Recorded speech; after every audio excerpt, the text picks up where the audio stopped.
Hello! It's been a while since I last posted my videos on this channel. Inshallah, starting with this video, I'll try to share more contents regularly.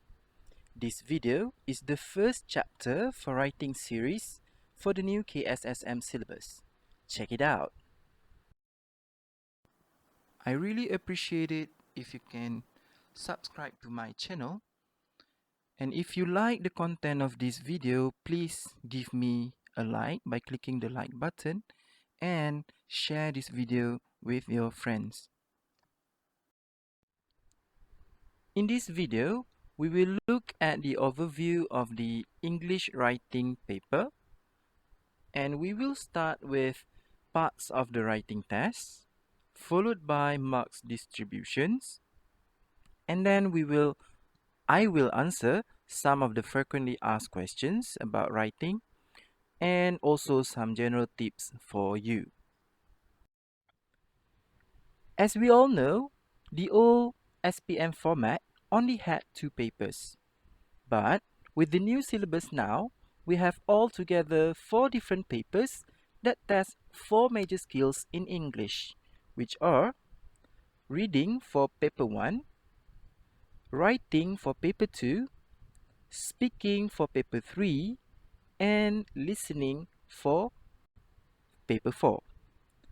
Why having 4 different papers is actually a good idea? Well, the old format mostly tested candidates on their reading and writing skills. This is somewhat unfair to candidates who may excel more in other areas. Therefore, having 4 papers means every candidate has equal chance to succeed because each paper contributes 25% for the whole marks. Writing is the second paper for the SPM English 1119. The aim of this paper is to assess students' knowledge and writing skills. This paper has 3 parts, and the time allocated for this paper is 1 hour and 30 minutes. As I have mentioned earlier, the writing paper has 3 parts. And what are they? Part 1 is short communicative message. Part 2 is guided writing essay. And part 3 is extended writing. The common mistake most people do is to think that part 1 is email. No, that's wrong. Part 1 is short communicative message. The keyword here is message. Message can either be an email, a letter, or a memo. Part 1 can be considered the easiest part of writing paper because you only need to write about 80 words and the CFR level is only A2. A2 is, the level for primary school. You should be able to write this one. So, how long should you spend on part 1? Well, 15 to 20 minutes should be okay. Don't waste too much time here because you still have 2 more parts which are even more challenging. Here we have part 2 or guided writing. For part 2, you need to write expository or reflective essay. Expository means description, while reflective means opinion. So for part 2, you need to write about issues where you need to share your opinions. Level of difficulty here is slightly higher than part 1 because you need to write about 125 to 150 words, as the CFR level here is B1. And the time suggested for part 2 is around 25 to 30 minutes. Part 3 or extended writing is the last part of writing paper and it's probably the most interesting part. For extended writing, there are 4 different formats you need to know, which are articles, reports, reviews, and stories. Even though there are 4 formats, there are only 3 questions in the paper. Unfortunately, you only need to answer one. Part 3 is the most challenging part because you need to write about 250 words as the CEFR level here is B2. Since this part is the most challenging, you need to spend a lot more time here. My advice is to spend at least 40 minutes here. The common mistake most candidates do is to spend a lot of time on part 1, and by the time they reach part 3, they'll be running out of time. Now, let's talk about marks for writing.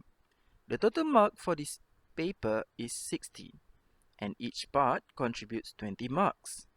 The 20 marks for each part can be further broken down into 4 different aspects. First is for content. Next is communicative achievement, followed by organization, and the last one is language. The maximum marks for each aspect is only 5. Keep listening as I'll explain each aspect in more details. How can you get full marks for content? Well, make sure first and foremost that you fulfill all the question requirements. Don't worry, I'll explain even further about this in my upcoming videos for writing series. Also, make sure that you write complete sentences. A complete sentence means it has subject and predicate, and the verbs isn't missing. The verb isn't missing. And yes, don't forget to elaborate your points. What you can do to elaborate points is by providing related details and examples. What is communicative achievement? It's all about using the correct tone and format. But what does it mean? For example, if you're writing an email, it's acceptable to use informal language, but reports are best written in formal language. Other than tone and format, whether or not you fulfilled the question requirements can also affect your CA marks. Finally, if you can successfully make the audience or the readers understand what you've written, then you'll get higher marks here. What about organization? Organization is all about how everything is organized. It mainly covers 3 things. The first one is paragraphing. By paragraphing, it means that what you wrote must have an introduction, a body, and a closure. Meaning, for any writing, you must have at least these 3 parts in paragraphs. Next, your ideas must be coherent. Coherence means your ideas are logical and consistent and they are connected as a whole. But how do you connect the ideas? Always remember to use linkers, but make sure to use the correct and appropriate ones. And finally, marks for language. Language mainly covers 2 things. The first one is grammar. A composition without grammatical errors can get high mark for language. For grammar, focus more on SVA or subject-verb agreement, tenses, and sentence structures. Another important part of language is vocabulary. If you can correctly use precise and correct words, especially low-frequency ones, your marks for language will definitely be high. Let's look at some of the most frequently asked questions about writing. As I have mentioned earlier, each part has suggested word limit and many students wonder, can they write more than that? For Bahasa Melayu paper, you will be penalized if you write beyond the word limit. For English paper, however, we don't. Feel free to write more than the word limit. If it says to write about 80 words for part 1, you can write 90 or even 100 words. There's no penalty at all. But if you write more than you should, you'll only waste your time. Imagine writing 200 words for part 1. By the time you reach part 3, the time is up and you won't be able to finish it. Another popular question is about counting the words written. Is it necessary? Well, the answer is no. You don't need to count the words written, and the word count at the end of your essay is totally unnecessary. In fact, examiners do not even count how many words you have written for your essays. Over the years, I've seen so many students trying to make their writing more impressive by adding idioms or proverbs. Is it a good idea though? While using idioms or proverbs is good, I personally do not recommend it. But why is it so? Many students waste their time memorizing supposedly useful idioms and proverbs, but they usually make two major mistakes. First, when they write, they make spelling or grammatical mistakes. Second, they don't use it correctly. My recommendation is to widen your vocabulary for related themes. How can you do that? Always refer your textbooks. Some students ask me, can they just memorize some essays? My answer is no, no, no. Please don't do that. What if what you memorize doesn't come out in the question? You'll be jeopardizing your marks. What can you memorize instead are sophisticated words or synonyms for general words. For example, instead of using tired, you can use exhausted. In fact, it's also a good idea to memorize some interesting phrases that have wow factors. But there's a catch. Make sure the words or phrases are used correctly. Here, let me share some general tips for writing. So, tip number 1, you must know and understand the questions. By knowing the questions, I mean you need to know the different formats. For part 1, what is it? For part 2, what is it? For part 3, what are the formats, the different types of formats, and how to write them. And you need to know the question layouts. This is very important because if you don't know the question layouts, you might miss some of the question requirements, all the requirements in the question.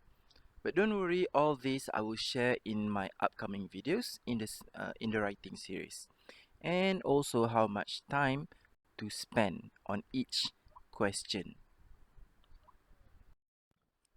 Tips number 2. Make full use of your textbooks. Yes, your Form 4 Full Blast and Form 5 download.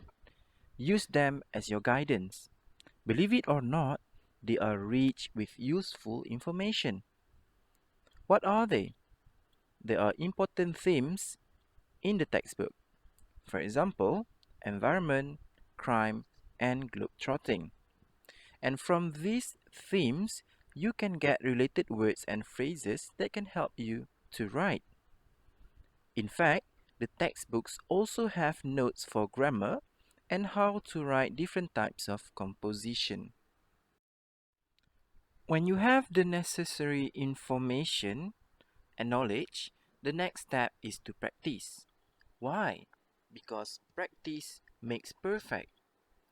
So, what can you practice on? You can focus to improve on your spelling and SVA. You see, students often make spelling mistakes, a lot of them. And what is SVA? SVA is subject-verb agreement. And if you don't know what is SVA, you better ask your teacher today. In writing, it's very important to use the correct tenses. You must know when to use past, present, or future tenses.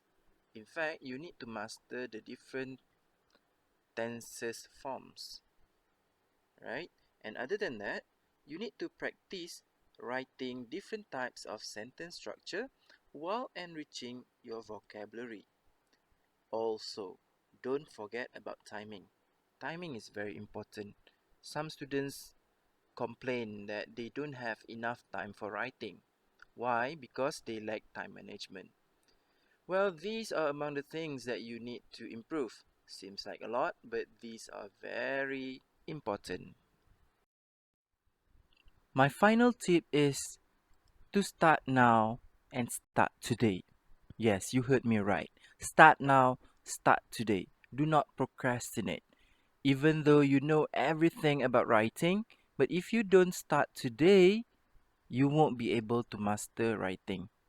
Remember, English is a language, and language is all about skills, and you cannot master skills overnight. So start now, start today.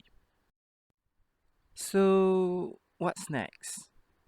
Well, there will be more videos for writing series, which are, well, chapter 2, writing part 1, chapter 3 for writing part 2, and individual video for each type of format for part 3.